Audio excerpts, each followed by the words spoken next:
Assalamu alaikum warahmatullahi wabarakatuh. Karibu katika kipindi cha tambihi ya Ramadhan.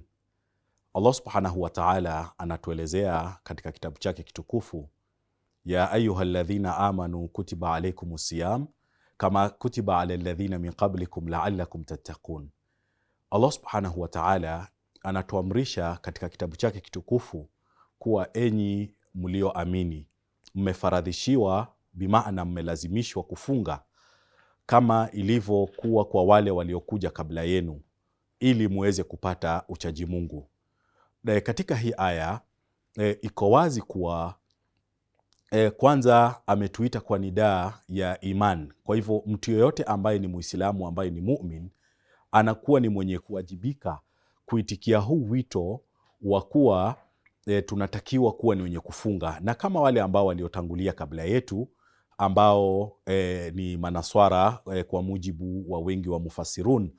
Na pia utaona ikizungumziwa na baadhi ya mufassirun wakizungumzia kuanzia Nabiullahi Adam alayhi salam, kwa kuwa baada ya kumuumba Allah subhanahu wa ta'ala akampatia amri, akamwambia wala taqraba hadhihi shajara, na wala msikaribie huu mti. Asema ilikuwa ni aina fulani ya saum, ama ni kule kwa kuwa maana ya saum ni kule kujizuia kutokamana na baadhi ya mambo. Kwa muktadha huu tunazungumzia kujizuia kula, kunywa na shahawat kuanzia jua linapochomoza mpaka litakapotua. Na tunaona pale kwa Nabiullahi Adam alayhi salam, yeye alizuiwa asiukaribie mti, na ikawa ule ndio ulikuwa mtihani wake. Na ukiangalia katika kila umma utakuta kuna yale ambayo Allah subhanahu wa ta'ala aliweza kuwapatia. Tukizungumzia mamake Isa akisema inni nadhartu lirrahmani sawma falan ukalima alyawma insiya, pale akijizuia kuzungumza na katika masail kama haya. Na utakuta ni sunna ya Allah subhanahu wa ta'ala kuwaonja na kuwajaribu waja wake. Kwa hivyo ima kwa kuamrisha kufanya baadhi ya ibada ama vitendo, ima kwa kuamrisha kutofanya baadhi ya mambo, bimaana kuwakataza ama kuwaharamishia. Kwa hiyo kiujumla inatupatia taswira kuwa inakuwa katika haya ama katika hizi ibada inakuwa ni vipi tutakuwa ni wenye kutekeleza maamrisho ya Allah subhanahu wa ta'ala, na vipi tutakuwa ni wenye kujiepusha na makatazo ya Allah subhanahu wa ta'ala. Na vile ambavyo tunaona katika saum, vitu ambavyo vinakuwa ni haram katika mchana wa Ramadhan ni vitu ambavyo baada ya jua kutua na kabla ya jua kuchomoza huwa ni vitu ambavyo ni mubah na ni halali, kama vile kula, kunwa, na kwa wale ambao wameoa kustarehe na wake zao ama na waume zao. Kwa hivyo kiujumla inakuwa ni swala ambalo ni jambo ambalo limeruhusiwa, lakini Allah akaliekea muda, akaliekea wakati na akaliekea masharti yake kuwa katika huu muda, katika hichi kipindi, basi hili jambo licha kuwa ni halali ama linaruhusiwa litakuwa halifai. Na pia hii ni kutupatia fursa pia ya kuweza kufanya nini, sisi wenyewe kujikumbusha na kujituma katika ibada, katika kumkumbuka Allah subhanahu wa ta'ala, kujiweka karibu zaidi na Allah subhanahu wa ta'ala, tofauti na vile ambavyo tumezoea. Siku zote tunafanya ibada, siku zote kadri ya uwezo wetu tunajiepusha na maovu, ila katika hili inakuwa sasa ile kasi ambayo inayohitajika inatakiwa kuwa ni maradufu zaidi, inatakiwa kuwa nguvu zaidi ndio ambayo inakuwa ni yenye kutumika.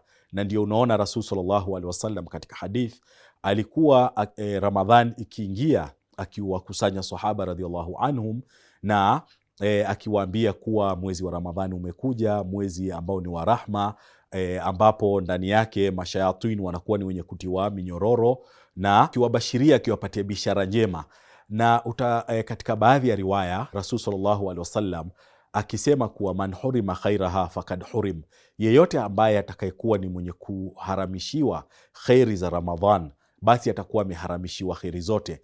Ina maana gani? Kwa kuwa shayatin ambao mara nyingi ndio ambao ni wale katika alladhi yuwaswisu fi suduri nas, ambayo huja na kutia waswasa na ima pengine katika kupitia nafsi zetu ikawa ni katika kuamrisha kufanya maovu. Tunakuwa katika nafsi zetu tunakuwa ile so much inclined, tunapenda kutaka kufanya maovu, lakini unakuta sana kuna ule msukumo wa Iblis, Khanzab na wengine, na katika hili, katika wakati huu wamefungwa, wametiwa minyororo, influence yao inakuwa ni kidogo. So kwa hiyo inakuwa ni wewe mwenyewe kama bin Adam, ima uwe ni mwenye kujituma katika ibada, ama wewe mwenyewe kama bin Adam uwe ni mwenye kujituma na kujizuia katika kufanya maasiya. Kwa hiyo katika hili lote inakuwa Mtume sallallahu alaihi wasallam tayari ashatoa bishara.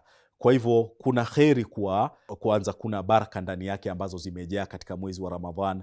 Kuna rahma ambazo zimeenea katika mwezi wa Ramadhan. Shayatini wamefungwa. Kwa hivyo kuna kila fursa ya mtu kuhakikisha kuwa amekuwa ni mwenye kujiridim na kujiondoa katika maasiya, katika madhambi, akawa ni mwenye kupata fursa ya kuomba msamaha na kusamehewa madhambi. Na vile ambavyo tutakuja kuona kuwa Mtume sallallahu alaihi wasallam akizungumzia mwezi wa Ramadhan akisema, man swama ramadhanan imanan wa ihtisaban ghufira lahu ma taqaddama min dhambi, mwenye kufunga Ramadhan kwa iman na matarajio atasamehewa madhambi yake yaliyotangulia. Na kisha katika hadithi nyingine Mtume sallallahu alaihi wasallam akitaja akisema kuwa as-salawatul khams, unaposwali swala tano, waljumuati ila aljumua, unaposwali juma moja mpaka juma nyingine, na akasema wal umrati ila umra, na mwenye kufanya umra moja mpaka umra nyingine, na akataja kuwa wa Ramadhan ila Ramadhan, na mwenye kufunga Ramadhani moja mpaka Ramadhani nyingine, anasema mukaffirat, huwa ni sababu ya mtu kufutiwa madhambi. Yani unafutiwa, unasamehewa madhambi yako. So kwa hivyo ile mujarrad kufunga tu saum ya Ramadhan, automatically unasamehewa madhambi yako katika saghair, katika madhambi madogo. Na pia unapofunga Ramadhani moja na Ramadhani nyingine, inakuwa ni mojawapo ya sababu ya mtu kusamehewa madhambi. Kwa hiyo ikiwa tutakusanya hii hadithi, na hadithi nimetangulia kuitaja, asema man hurima khairaha faqad hurim, mtu ambaye Ramadhani itakuja iondoke na asiwe ni mwenye kusamehewa. Katika hadithi ambayo Mtume sallallahu alaihi wasallam akipanda mimbar akisema amin mara 3, mojawapo ya amin alipoulizwa ni kwa nini amesema amin, akasema ni mtu asema man adraka Ramadhan, mwenye ambaye atakaipata mwezi wa Ramadhan na isiwe ni sababu, asema yani raghima anfun, ameangamia, amepata hasara, mtu ambaye Ramadhani itakuja na iondoke na isiwe ni sababu yake mtu kusamehewa madhambi. Allah subhanahu wa ta'ala ajalie hii Ramadhan na Ramadhan zingine ziwe ni sababu ya sisi kusamehewa madhambi yetu. Allah subhanahu wa ta'ala atakabalia amali zetu, aweze kutakabalia saum zetu, na atufanyie wepesi katika ibada zingine. Subhanakallahumma bihamdik, nashhadu la ilaha illa ant, nastaghfiruka wa natubu ilaik. Assalamu alaikum.